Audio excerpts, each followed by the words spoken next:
अस्सलाम वालेकुम and welcome to Game Set Match, a new day, a new show and a lot to discuss today. बहुत सारी खबरें हैं, बहुत सारी बातें हैं और फिर मेहमान भी हैं और मेहमान के बाद जो हैं एक और मेहमान भी हैं, उनके हवाले से भी बात करेंगे। सो मैं हूँ सबीरा पाशा और मेरे साथ मौजूद है अदील हसन। अस्सलाम वालेकुम, गुड इवनिंग आप सबको। And yes Indeed, lots happening every day. Sports की दुनिया काफ़ी सारी टेंशन से आपको रिलीज़ भी करती है। जहाँ पे आप टेलीविज़न खोलते हैं वहाँ पे इस वक्त टेंशन है, डॉलर इतने का हो गया, स्टॉक मार्केट यहाँ चली गई, सब परेशान हैं इन बातों से। लेकिन यार इससे क्या ज़बरदस्त बात याद आ गई। अमेरिका के एक साबिक चीफ जस्टिस थे, उनका एक बड़ा मशहूर कोट था सवेरा, और मैं आपके साथ शेयर करता हूँ।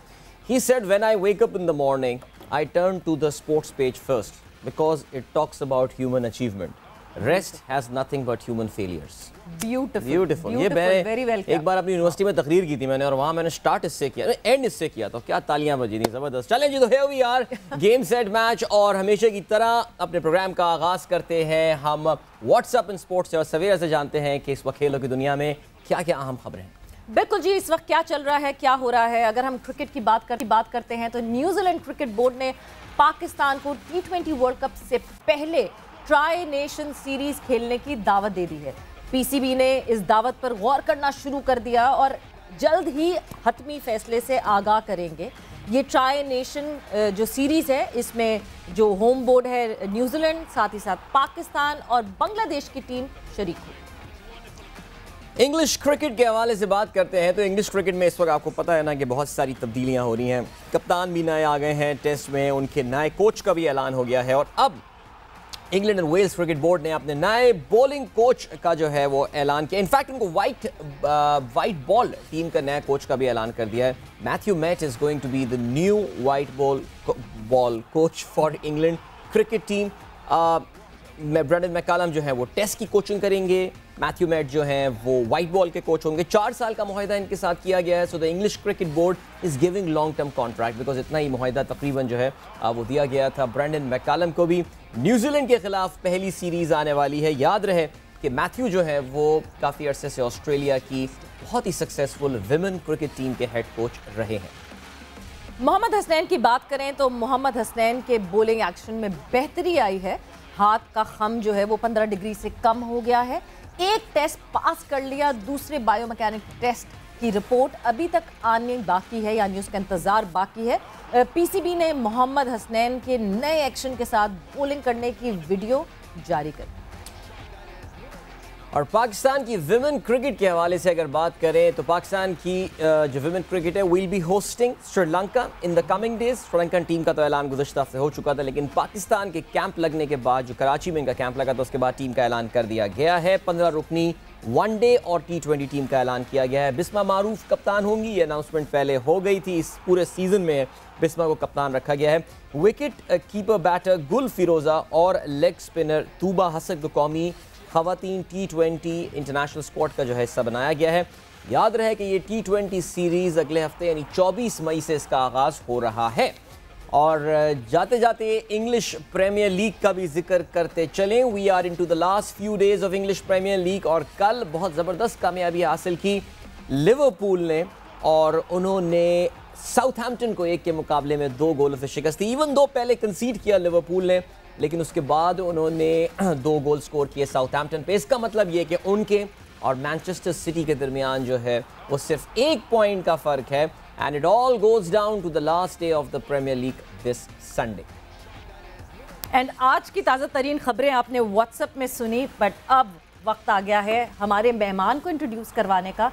बिकॉज एक जो सिलसिला हमने जारी किया हुआ है, एक सिलसिला जो चल रहा है कि काउंटी क्रिकेट में पाकिस्तान के जितने खिलाड़ी गए हैं उनकी परफॉर्मेंसेस बहुत अच्छी आ रही हैं। आपने शान मसूद का इंटरव्यू देखा, कल ही आपने हसन अली का इंटरव्यू देखा। सो आज हमारे साथ हमारे एक और सितारा मौजूद है जिन्होंने काउंटी में जाके उधम मचाया हुआ है। मोहम्मद अब्बास हमारे साथ मौजूद हैं। Abbas, welcome to Game Set Match. Thank you ma'am, अस्सलाम वालेकुम, कैसी हैं आप?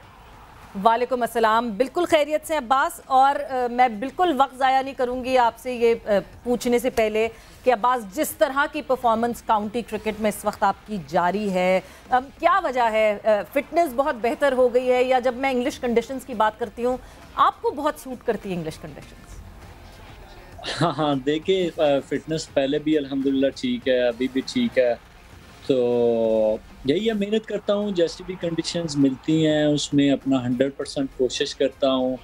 तो उसके बाद ही जो अल्लाह ताला का शुक्र अदा करता हूँ कि कामयाब कर रहे हैं अल्लाह ताला। अब्बास, ग्लॉस्टर के ख़िलाफ़ बड़ी ज़बरदस्त आपकी कामयाबी रही, परफॉर्मेंस रही। 9 विकटें आपने हासिल की, अब तक 22 विकटें आप हासिल कर चुके हैं। तो अपनी कारकर्दगी के हवाले से बताइए, अभी तक मुतमईन हैं, सेटिस्फाइड हैं, या कुछ तशनगी रह गई है कि नहीं अभी तो I have just got started? Her match नया मैच होता है, तो सबसे पहले तो मैं अल्लाह ताला का शुक्र अदा करता हूँ कि अल्लाह ताला ने मुझे इज़्ज़त से नवाजा, और दूसरा जो भी मैच खेलता हूँ उसमें अपना बेस्ट करने की कोशिश करता हूँ। तो परफॉर्मेंस से अल्हम्दुलिल्लाह मैं बहुत खुश हूँ। अच्छा, जिस तरह मैं परफॉर्मेंसेस करती हूँ अब्बास, अगर मैं रीसेंट पास में बात करूँ तो कुछ डिप आया हुआ था आपकी परफॉर्मेंस में, उस तरह की परफॉर्मेंस नहीं आ रही थी। बट काउंटी में मुसलसल जो है वो अच्छी परफॉर्मेंस दे रहे हैं आप, और अच्छी परफॉर्मेंसेस आ रही हैं। हवा तब्दील हो गई है, हवा सूट कर रही है। इन्वायरमेंट काउंटी का किस तरह का है, वो सूट कर रहा है आपको? एनवायरनमेंट बहुत अच्छा है, तो लेकिन मैं एक बात करता जाऊँ कि क्रिकेटर्स की लाइफ में, वैसे भी आपकी ओवरऑल लाइफ में अप्स एंड डाउन आते हैं। कभी भी एक स्ट्रेट लाइन में नहीं होता। जैसे आप अल्ट्रासाउंड का टेस्ट कराते हैं तो वो भी लाइफ ऐसे ऐसे चलती है तो बंदा जिंदा है। फ्लैट होगी तो लाइफ खत्म हो जाती है, तो ऐसी कोई बात नहीं है। लाइफ में अप्स एंड डाउन आते हैं, आपको पॉजिटिव रहना चाहिए। पॉजिटिव मैं रहता हूँ, पॉजिटिव सोचना चाहिए, हार्ड वर्क कर सकते हैं, हम अपना बेस्ट करने की कोशिश कर सकते हैं। तो कोई भी क्रिकेट मिलती है, कभी भी मौका मिलता है जहाँ पे भी, तो मैं 100% करने की कोशिश करता हूँ। तो परफॉर्मेंसेस मेरे हाथ में नहीं है, मेरे हाथ में जो हार्ड वर्क है वो है, तो वो मैं करता हूँ। कभी परफॉर्मेंसेस आती हैं, कभी नहीं आती, तो ये एक पार्ट ऑफ लाइफ है जो है ना, एक क्रिकेटर की लाइफ का हिस्सा होते हैं। अब्बास, ओवरऑल काउंटी के एनवायरनमेंट के हवाले से बताइए। आप ज़रा पाकिस्तान के लिए भी यू हैव प्लेड, आप 25 टेस्ट मैचेस खेल चुके हैं, एक सिग्निफिकेंट टाइम आप पाकिस्तान टीम के साथ इन्वॉल्व रहे हैं। वहाँ का माहौल, कोचिंग एनवायरनमेंट, कोचिंग की फैसिलिटीज़ एंड ऑल, और फिर जब आप काउंटी में जाके खेलते हैं, क्या डिफरेंस आपको नज़र आता है, या मोर और लेस सेम ही है मामला? थोड़ा डिफरेंस तो है कंडीशन में और फैसिलिटीज़ में, प्रोफेशनलिज्म में ज़्यादा थोड़ा डिफरेंस है। इसमें ओवरसीज़ प्लेयर्स आके खेलते हैं, दूसरे कंट्री से आके खेलते हैं, कोचेस आउट ऑफ कंट्री से आते हैं, तो काफ़ी कुछ सीखने को भी मिलता है। और आप कोई भी चीज़ कहीं भी as a batsman, as a bowler, कोई भी कंडीशन ईजी कंडीशंस नहीं होती। अगर ठंडा वेदर है तो उसमें भी आपको अपनी बॉडी का, अपनी बॉलिंग के बारे में, बॉल के बारे में, कंडीशन के बारे में, उसमें एडजस्ट होने में टाइम लगता है और बहुत ज़्यादा टेक केयर करनी पड़ती है। बिल्कुल, और वो टेक केयर जाहिर सी बात है बहुत ज़रूरी है, चाहे कोई भी वेदर हो, कोई भी कंडीशंस हो। मगर अभी जैसे हमने कल हसन से बात की तो हसन बता रहे थे कि आपके कोच बहुत तारीफ़ कर रहे थे आपकी, हसन की भी बात हुई उस हवाले से। जब मैं कोचेस के रोल की बात करूं, मैंने हसन से भी ये सवाल पूछा था, आपसे भी मैं पूछूंगी, कितना इम्पैक्टफुल है कोचेस का रोल यहाँ काउंटी में, और आपको कितना सीखने को मिल रहा है? If I am not wrong तो अभी ग्लॉस्टरशायर के साथ जब आप खेल रहे हैं तो जो कोचेस हैं उनका इम्पैक्ट कितना है आपके ऊपर? काफ़ी होता है। आपको मोटिवेशनल जो वर्ड्स होते हैं वो बड़े काउंट करते हैं, फिर वो डीपली सोचते हैं।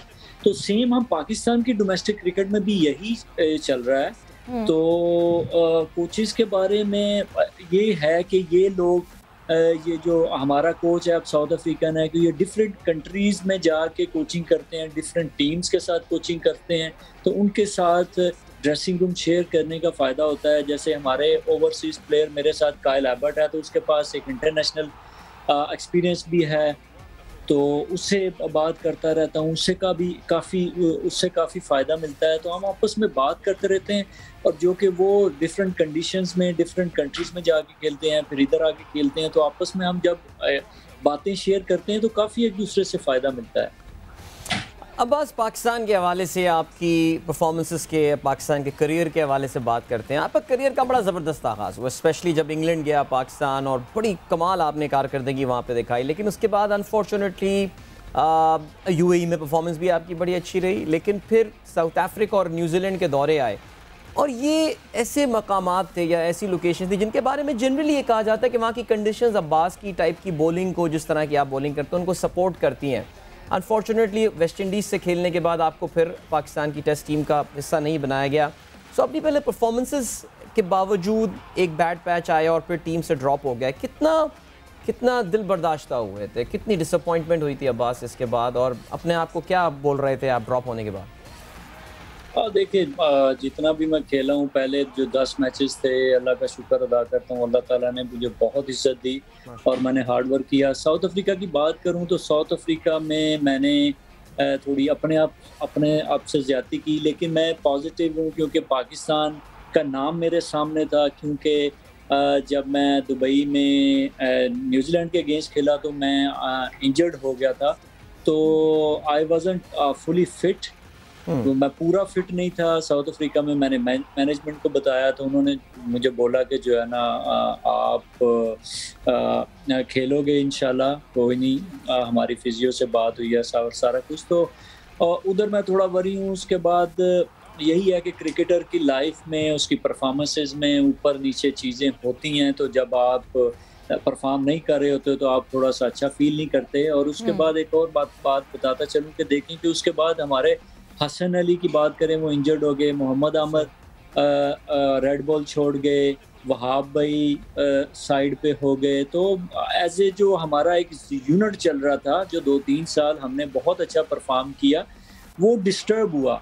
मैं उससे काफ़ी डिस्टर्ब हुआ। हमारे नए लड़के आ गए, तो टेस्ट क्रिकेट में बिल्कुल 4-5 फर्स्ट क्लास मैचेस खेल के एक टेस्ट क्रिकेट खेलना एक इजी काम नहीं होता। आपकी बॉडी यूज टू नहीं हुई होती, और उसके बाद एक्सपीरियंस इतना नहीं होता। आपको लंबी बॉलिंग करने के लिए आपके बॉडी मसल्स बनते हैं, एक डिफरेंट कंडीशन में डिफरेंट एरियाज में बॉलिंग करना, पुराने बॉल के साथ नए बॉल के साथ, तो एक आपका एक्सपीरियंस होना बहुत ज़रूरी होता है।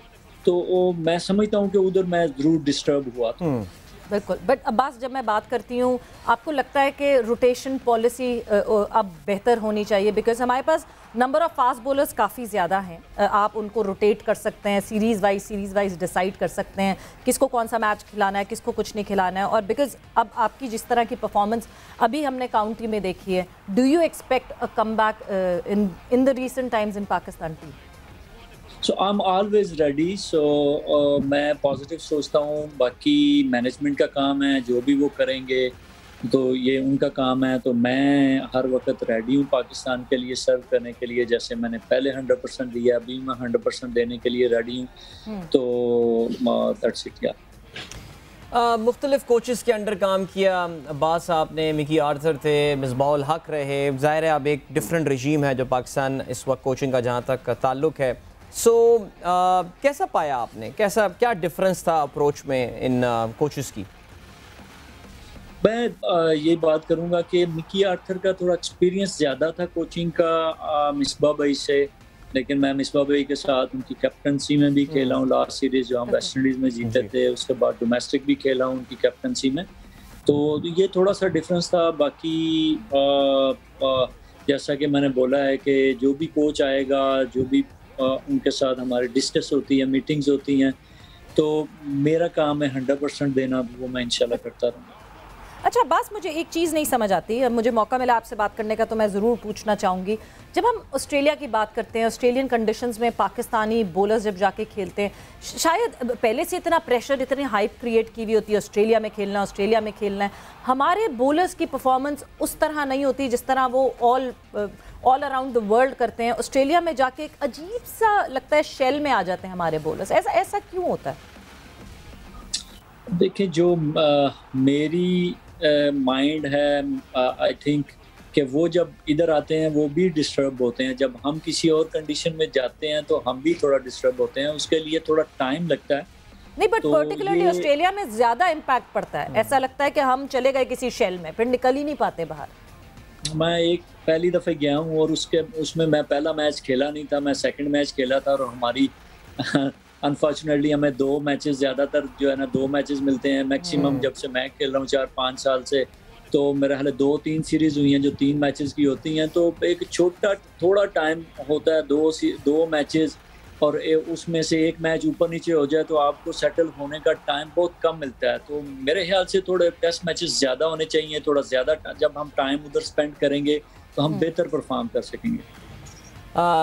अब्बास, पाकिस्तान की ऑस्ट्रेलिया के साथ सीरीज़ हो रही थी और ज़ाहिर है हमें टेस्ट सीरीज़ में जो है वो शिकस्त का भी सामना करना पड़ा और काफ़ी एक तारीखी सीरीज़ थी, ज़ाहिर इतने अरसे बाद वो आया है। आप भी माशाल्लाह 25 टेस्ट खेल चुके हैं, 90 विकेटें आपने हासिल की हैं। ऐसा ऐसा दिल में हो रहा था कि यार मैं किसी तरह पहुंच जाऊं और पाकिस्तान के लिए खेलूं, मैं I can save this match for Pakistan, I can win this match for Pakistan. कुछ इस तरह के एहसासात, ख्यालात आ रहे थे? जी, थोड़ा ज़ाहिर सी बात है, एक एज ए क्रिकेटर आते तो हैं, लेकिन मैं आपको बताऊं कि मैं टीम के साथ था, मैं ग्राउंड में मौजूद था हर मैच में, तो मैं जो भी अपना एक्सपीरियंस पास कर सकता था, थोड़ा बहुत मैं बात करता था। लेकिन ज़ाहिर सी बात है कि सर्कल के अंदर जो लड़के फील करते हैं वो एक डिफरेंट कंडीशंस होती हैं, डिफरेंट व्यूज़ होते हैं अपने। तो टीम का पार्ट था, जो कर सकता था out of circle, out of rope, so वो मैंने किया। बाकी लड़कों ने अच्छी क्रिकेट खेल ली। अनफॉर्चुनेटली हम लास्ट मैच जो है ना हार गए। प्लेयर्स जिनको अपॉर्चुनिटी मिलेगी काउंटी खेलने की मिलती है, जाहिर सी बात है। अभी बाबर ने जैसे रिसेंटली उनको मना करना पड़ा बिकॉज वो थोड़ा सा अपना रेस्ट टाइम लेना चाहते थे, मगर प्लेयर्स को जैसे मिले अपॉर्चुनिटी काउंटी खेलने की, तो what would your message be कि नहीं जी बिल्कुल ये अपॉर्चुनिटी पिकअप करनी चाहिए? बस बिल्कुल खेलना चाहिए। और क्योंकि पहले ये होता था कि कोई आपको मॉनिटर नहीं कर रहा होता था, लेकिन अब ये है कि पीसीबी ने, और स्पेशली मैं इसका क्रेडिट दूंगा क्लिफ डेक्कन को, कि उसने आके हर चीज़ मॉनिटर कर रहा है कि हम डेली कितने ओवर्स कर रहे हैं, इस वीक में कितना ओवर, कितना बॉडी के ऊपर लोड पड़ रहा है, नेक्स्ट में कितना है, तो सारा वो मॉनिटर कर रहा है। जब वो फील करता है और हर वीक स्टार्ट होने पे मंडे वाले दिन वो मैसेज भी छोड़ता है कि आप लोग क्या फील कर रहे हैं, बॉडी कैसी है, कोई प्रॉब्लम तो नहीं है। तो इधर फिजियोज के साथ और ट्रेनर्स के साथ वो कनेक्ट है, उनके साथ बात करता है, तो which is very good thing हमारे लिए भी और सब प्लेयर्स की फिटनेस के लिए। तो मैं रिकमेंड करूँगा कि जब भी किसी को मौका मिले वो लाजमी खेले और अपना भी ख्याल रखे। सबसे बड़ा कोच बंदा खुद होता है। जब भी आप अगर फटीक और ओवरलोड फील करते हैं तो आप उसमें से आप बात करके रेस्ट कर सकते हैं। बिल्कुल फ्रेंडली माहौल होता है, कोई ऐसी बात नहीं है, तो बिल्कुल खेलनी चाहिए। अब बस थोड़ी सी ज़रा प्राइवेट लाइफ की अगर हम आपकी बात करें, लाइक देखें दुनिया में माशाल्लाह बहुत सारे ग्राउंड्स में क्रिकेट खेल रहे हैं। इस वक्त आप इंग्लैंड के बेहतरीन ग्राउंड, दुनिया के बेहतरीन टॉप प्लेयर्स के साथ बॉलिंग कराने आ रहे होते हैं। सो वो अब्बास जो कि समड़ियाल के करीब एक छोटे से गांव में जिसने क्रिकेट खेलने का आगाज़ किया था, कभी जहन में था, ये आता था कि मैं पाकिस्तान के लिए खेलूँगा? बिकॉज हम जब आपकी लाइफ के बारे में सुनते हैं, हमें ये बताया गया था, आप कंफर्म भी कर सकते हैं कि जी आप वेल्डिंग का काम करते थे, फिर शायद किसी लॉ फर्म में आपने जो है वो अपनी खिदमात सर अंजाम दी, और फिर उसके बाद क्रिकेट, माशाल्लाह प्रोफेशनल क्रिकेटर। सो अपने इस सफ़र को कैसे देखते हैं? उस गाँव का एक लड़का जो आज माशाल्लाह पाकिस्तान के लिए तो खेलता ही खेलता, दुनिया के हर मैदान में परफॉर्म करता हुआ नज़र आ रहा है। देखिए, मैं जब सोचता हूँ तो मैं कोई बात कि अल्लाह ताला का शुक्र अदा करता हूँ कि अल्लाह ताला ने कहाँ से कहाँ ला के तो मुझे बिठा दिया है। तो एक बड़ी लंबी स्टोरी है जो कि बहुत आसान नहीं होती हर बंदे के लिए। जो भी एक लेवल पे पहुँचता है तो उसकी एक बहुत बड़ी सेक्रीफाइसेस होते हैं आपके गांव से उठ के। तो बंदा, मैंने बिल्कुल वेल्डिंग का काम किया हुआ, मैं कभी नहीं घबराता, मैं खुश हो के हर बंदे को बताता हूँ कि मैंने वेल्डिंग का काम किया है मेरे भाई, और मैंने लॉ फर्म में काम किया हुआ है, मैंने एक चमड़े की फैक्ट्री में काम किया हुआ है। तो मुझे याद है दिन के, आपको मैं कल ही अपने दोस्त से डिस्कस कर रहा था कि आपको अपनी लाइफ में एक स्टेप लेने पड़ते हैं। कि मुझे लॉ फैक्ट्री वालों ने, जब मैं पूरा दिन काम करता था सुबह से शाम तक और रात को टेबल खेलने जाता था 100-200 रुपए के लिए, तो मुझे स्टेप लेना पड़ा कि उन्होंने मुझे बोला, जब मेरी डिस्ट्रिक्ट अंडर 19 की डिस्ट्रिक्ट के 30-35 प्लेयर्स में सिलेक्शन हुई, तो मैं उधर कैंप में जाता था, कभी लेट जाता था, कभी जल्दी जाता था। तो इवन कि मैंने कोच को भी बोला कि मैं ऐसे काम करता हूँ तो मैं कभी लेट हो जाता हूँ, तो उन्होंने भी बोला कि भाई यहाँ पर क्रिकेट खेलो तो यहाँ फिर अपनी लॉ फर्म में काम करो। तो मेरी लॉ फर्म वालों ने मुझे बोला कि यहाँ क्रिकेट खेलो या काम करो। तो वो मुझे रात याद है मैंने कैसे जो है ना वो गुजारी, और मुझे स्टेप लेना पड़ा। और मैंने डिस्ट्रिक्ट अंडर 19 के 30-35 लड़कों में वो फिर फैसला किया मैंने क्रिकेट खेलनी है। तो वहाँ पे मेरी जो जैसे सिलेक्शन हुई, वो भी आप मेरा ख्याल है आपको शायद पता ना हो कि टॉस हुआ फिर मेरी सिलेक्शन हुई डिस्ट्रिक्ट की टीम में और मैं मैच खेला, उसमें मैंने 5 आउट किए और फिर मैं रीजन में आया। रीजन में अल्हम्दुलिल्लाह हमने 2 सालों में 4 ट्रॉफियाँ जीती, मैंने टॉप किया, लेकिन अंडर 19 टीम में मेरी पाकिस्तान की मेरी सिलेक्शन नहीं हुई। पर मैं लगा रहा। फिर मुझे जर्मनी से मेरे दोस्तों ने इनविटेशन भेजा, फैमिली ये कहती थी कि जो है ना आप चले जाओ, फ्यूचर है। ज़ाहिर सी बात है, हम लोअर क्लास के लोग थे, तो फैमिली को एक हर माँ बाप को बहुत फिक्र होती है बच्चों की, बिल्कुल होती है। तो मैं फिर उधर भी नहीं गया। मैं उसका क्रेडिट एक दूंगा, कराची के हमारे वो बाबू भाई हैं, वो एकेडमी शायद चलाते हैं, तो उन्होंने मेरी बॉलिंग देखी नेशनल बैंक की ग्राउंड में। मैं वाहिद फास्ट बॉलर जिसने रिवर्स स्विंग के साथ 2 दस्ते लगाए हुए हैं, तो उन्होंने देखा, उन्होंने बोला अब्बास नहीं जाओ, आप डोमेस्टिक खेलते रहो। तो अल्लाह का शुक्र अदा करता हूँ, वो चीज़ें सोचता हूँ जब, तो मैं बड़ी बात के अल्लाह का शुक्र अदा करता हूँ। बड़ी लंबी स्टोरी है ये, छोटे से इंटरव्यू में कवर नहीं होगी। बहुत बहुत शुक्रिया and good luck for your future. आप जो है आगे इसी तरह अच्छी तरह परफॉर्म करते रहें, पाकिस्तान टीम में वापसी करें और हमें हमारा सर जो है फिर गुरूर से बुलंद करें। But thank you, thanks a lot. और वक्त यहाँ पे हुआ है गेम सेट मैच में एक ब्रेक पर जा रहे हैं और ब्रेक से वापस आएंगे तो अपनी कॉन्वर्सेशन को आगे बढ़ाएंगे और साथ ही साथ हैशटैग आस्क लाला आज होने वाला है आफ्टर दिस ब्रेक।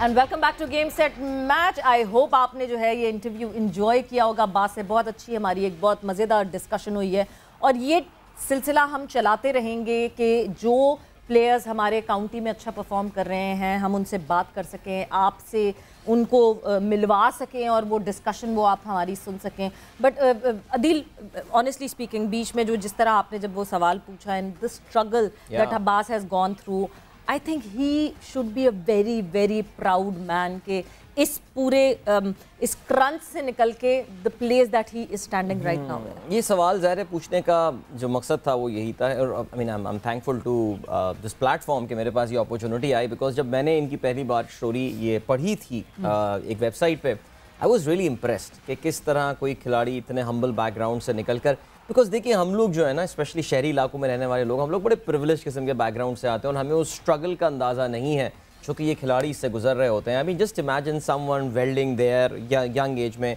ये सोचना कि यार मैं एक दिन जाके इंग्लैंड में खेल रहा हूँगा और मैं जो हूँ वो पाकिस्तान के लिए खेल रहा हूँ। I think this is a typical documentary staff, इस पर नेटफ्लिक्स की सीरीज बन सकती है। अल्लाह करे अब्बास पाकिस्तान के लिए बहुत विक्टिल हैं आने वाले दिनों में कि वाकई एक जो है ना वो ब्लॉकबस्टर किस्म की जो है वो इस पे एक डॉक्यूमेंट्री बने। टॉकिंग अबाउट ब्लॉकबस्टर, हमारे साथ हमारे ब्लॉकबस्टर मेहमान जो है वो इस वक्त मौजूद हैं। शाहिद खान आफरीदी लाला हमारे साथ मौजूद हैं and bin told that he is connected with us. Yes, अस्सलाम वालेकुम लाला, कैसे हैं आप?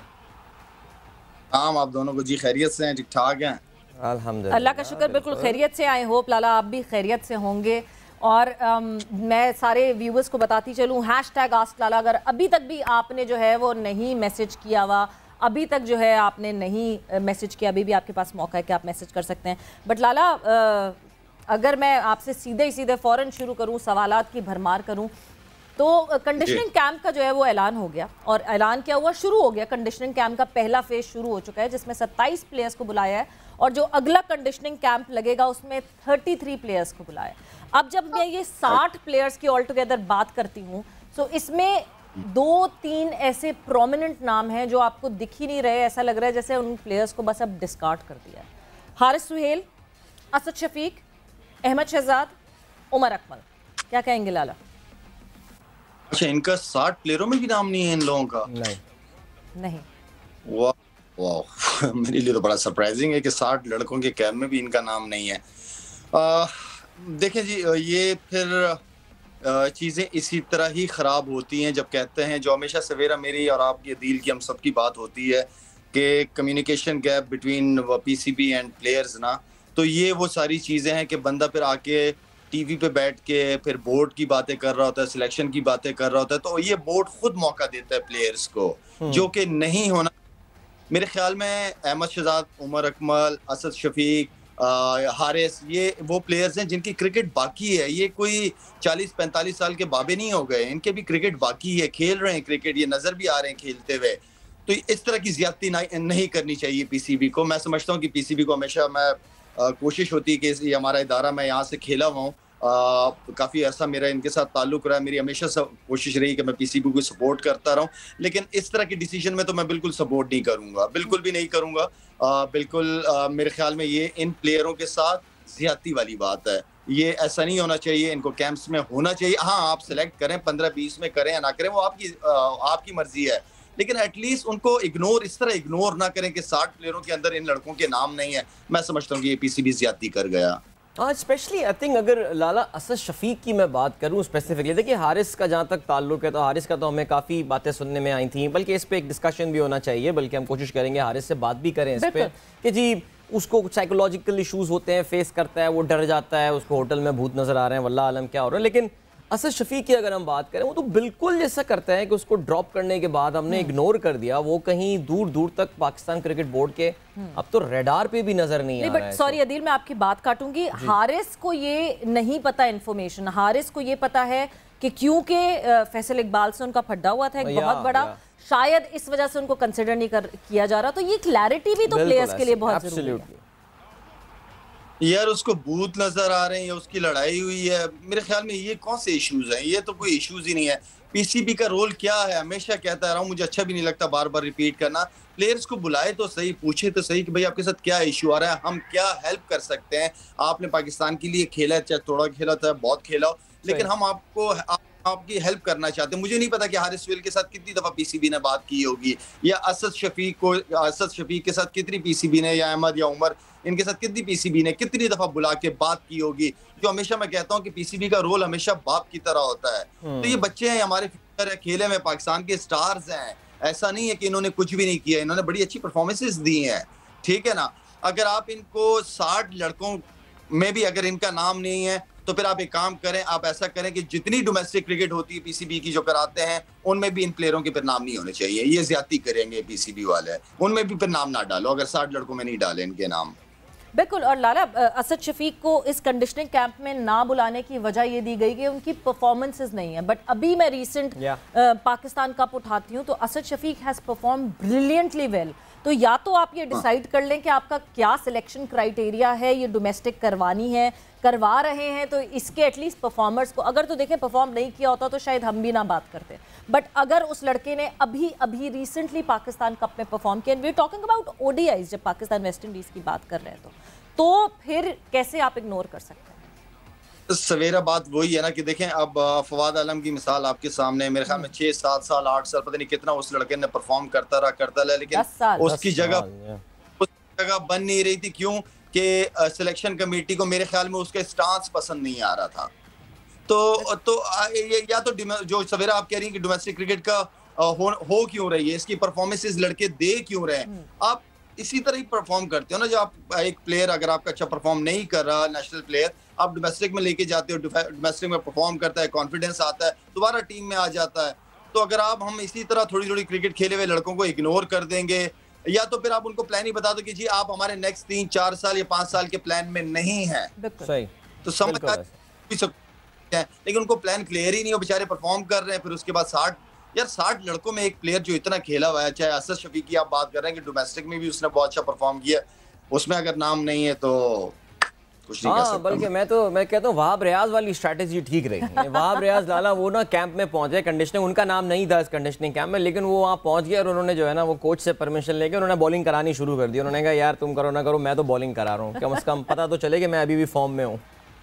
ये तरीका ठीक है, ये ठीक है तरीका, हर कोई इतना प्रिविलेज भी पाकिस्तान में खैर होता नहीं है। तो सवेरा क्या ख्याल है, आस्क लाला की तरफ बढ़ा जाए? बिल्कुल जी, आस्क लाला की तरफ बढ़ा जाए, मगर उससे पहले एक खबर जो कि अभी गर्दिश करना शुरू हुई है, अभी ऑफिशियली जो है वो इंग्लिश बोर्ड की तरफ से नहीं आई लाला।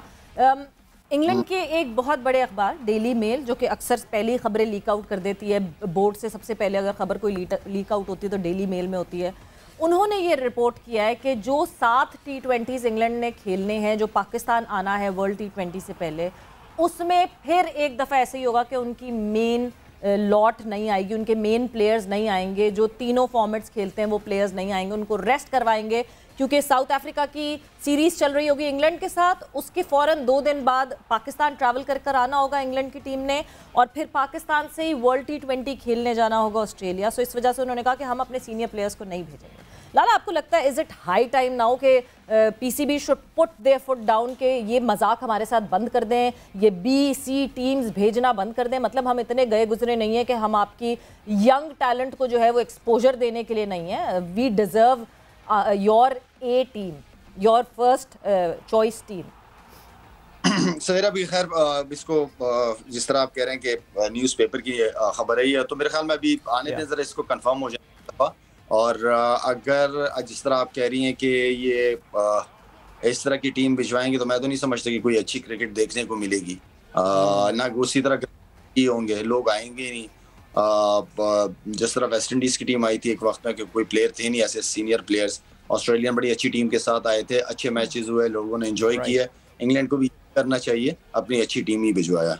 अच्छा, मेरा वैसे भी मैं आई थिंक लाला की इस बात से एग्री करता हूँ। अभी थोड़ा सा प्री मैच्योर के बारे में बात करने में, लेकिन ये भी याद रहे कि ये वर्ल्ड कप से फौरन पहले सीरीज होनी है और इसमें 7 T20 मैचेस होने। आई थिंक पाकिस्तान और इंग्लैंड भर के शायद दुनिया की तारीख की ये सबसे तवील T20 सीरीज जो है ये होनी होगी। बट बहरहाल लाला, यहाँ पे हमको हमारे साथ रहेगा, हमारे पास एक वीडियो मैसेज भी है जो सवाल का हमने सिलसिला शुरू किया आस्क लाला में, वो भी आएगा सिलसिला और बाकी गुफ्तगू भी जारी रहेगी। लेकिन इस वक्त हम बढ़ेंगे ब्रेक की जाने। Will catch you right after this.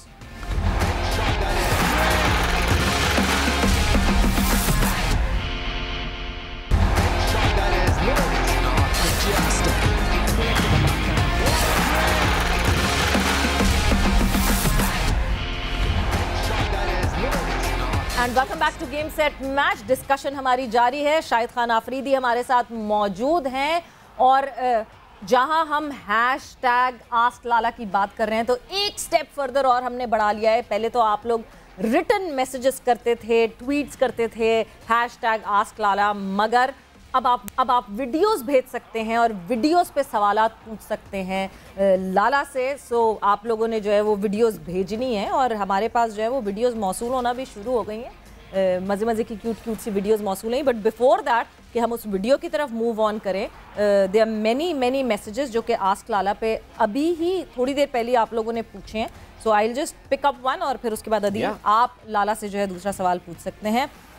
लाला, आपके बालों की तारीफ कर रहे हैं फहद और पूछते हैं ask Lala about the secret behind his silky smooth hair.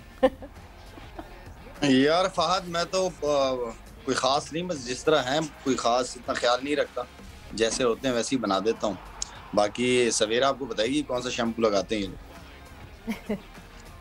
मैं खैर मिस कर गया लाला का जवाब, बिकॉज पीछे से आवाज आई थी कि मैं भी सुनना चाह रहा था ये कि लाला के सीक्रेट क्या है। लेकिन शैम्पू लगाते हैं वो आम तौर पे, आम शैम्पू लगाते हैं। I think it's in the genes, मेरे ख्याल से जीन्स में लाला की पैदाइश है। ठीक है जी, आपको जवाब मिल गया होगा। तो कोई खास, मैं सोच रहा था लाला बोलेंगे कि मैं शिकाकाई और आमला लगाता हूँ और सरसों की खली से बाल धोता हूँ। नहीं, ऐसा कुछ भी नहीं है भाई। चले जी, अब वीडियो मैसेज की तरफ हम आते हैं और उबैदुर रहमान ये ट्विटर हैंडल है जहाँ से हमारे पास ये वीडियो आई है। तो लाला आप भी सुनिए और देखते हैं जी क्या सवाल पूछा गया आपसे। अस्सलाम वालेकुम, मेरा नाम है सैयद उबैदुर रहमान और मेरा ये सवाल शाहिद अफरीदी सर से है कि उनका फेवरेट बैट्समैन या बॉलर कौन है। जी Shahid Afridi sir, favourite batsman और बॉलर। मैं कोई एक तो नहीं बता पाऊंगा यार। मैं आपको जैसे मैग्रा था ऑस्ट्रेलियन, और उसके बाद वसीम अकरम, शोएब अख्तर, और बैट्समैन में सईद भाई, सईद अनवर हो गए, इंजमाम उल हक हो गए, ब्रायन लारा, ये मेरे फेवरेट रहे हैं। और अभी आजकल की टीम, आप आजकल के दौर के ना, आजकल की टीम में फखर हो गए, बाबर हो गए, रिजवान, ये मेरे फेवरेट प्लेयर्स हैं। ओके, शादाब, ये सारे मेरे फेवरेट्स हैं।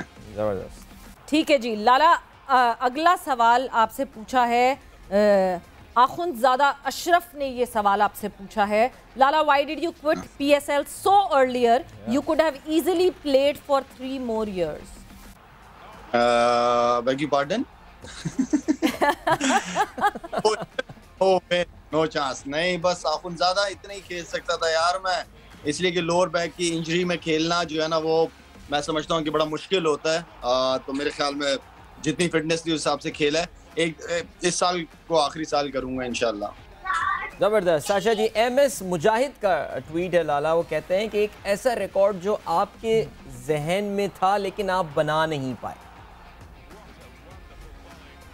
जहन में मेरे ख्याल से सोचते नहीं हो कि मैं जाके रिकॉर्ड, हाँ जी जी, रिकॉर्ड आप सोच के नहीं जाते, लेकिन ये था कि वर्ल्ड रिकॉर्ड जो मेरे पास था वो बड़ा रिकॉर्ड था। इसके बाद सबसे हाईएस्ट सक्सेस पाकिस्तान के लिए, सबसे ज्यादा मैन ऑफ द मैचेस, तो ये भी बड़ी अचीवमेंट्स हैं। राइट बिल्कुल। मुकेश जयपाल आपसे पूछते हैं लाला, #आस्क लाला पे उन्होंने पूछा है, सरफराज अहमद के फ्यूचर को किस तरह देख रहे हैं? मेरे ख्याल में तो सरफराज ने खुद जवाब देना चाहिए कि सरफराज अपना फ्यूचर किस तरह देख रहा है। क्रिकेट बाकी है, उसकी क्रिकेट बाकी है और वो क्रिकेट खेलना चाह रहा है, अपनी फिटनेस का भी ख्याल रखता है, ट्रेनिंग करता है और अभी भी उतना ही मेरे ख्याल में पैशनेट है जितना पहले था। ज़बरदस्त। हसन का मैसेज आया है, हसन का ट्वीट आया आस्क लाला पे, कहते हैं लाला जब आप परेशान होते हैं तो इस परेशानी को कैसे हैंडल करते हैं? परेशानी को कैसे हैंडल करते हैं? परेशानी को ऊपर वाले के साथ हैंडल करता हूँ। ये सबसे ज़्यादा इम्पोर्टेंट है, ये रिश्ता सबसे ज़्यादा स्ट्रांग होना चाहिए ऊपर वाले के साथ। बिल्कुल। मोहम्मद वसीम एक बहुत अच्छा और एक बहुत इन्फॉर्मेटिव सवाल पूछ रहे हैं, इसलिए बिकॉज बहुत सारे लोग ये जानना चाहते हैं। Boom boom Lala, the services of Shahid Afridi foundation are very good, tell us how can we be a part of it? अच्छा, इस पे हमारी वेबसाइट है सवेरा, जिसने भी एज अ वॉलंटियर काम करना है हमारे साथ वो अपनी इंफॉर्मेशन शेयर कर सकता है हमारे साथ, और जहाँ पे भी हमें ज़रूरत होगी ऑन बोर्ड लेंगे इंशाल्लाह। एज अ वॉलंटियर डेफिनेटली अपना कॉन्टैक्ट शेयर कर ले हमारी वेबसाइट पे। लाला एक सवाल आया है वैसे आजकल, क्योंकि ये काफ़ी मामला जो है वो गर्म भी हुआ है। किसी ने बड़ा अच्छा सवाल पूछा है कि आप पे जो क्रिटिसिज्म हो रहा होता है आजकल, ख़ास तौर से जो इतना क्रिटिसिज्म हो रहा है, ये अहमद आसिफ का ये सवाल है कि how do you get the stomach to face all this criticism? ये इतनी बर्दाश्त जो है ये कहाँ से आप में आती है कि इतना क्रिटिसाइज़ किया गया लेकिन फिर भी you look all the normal?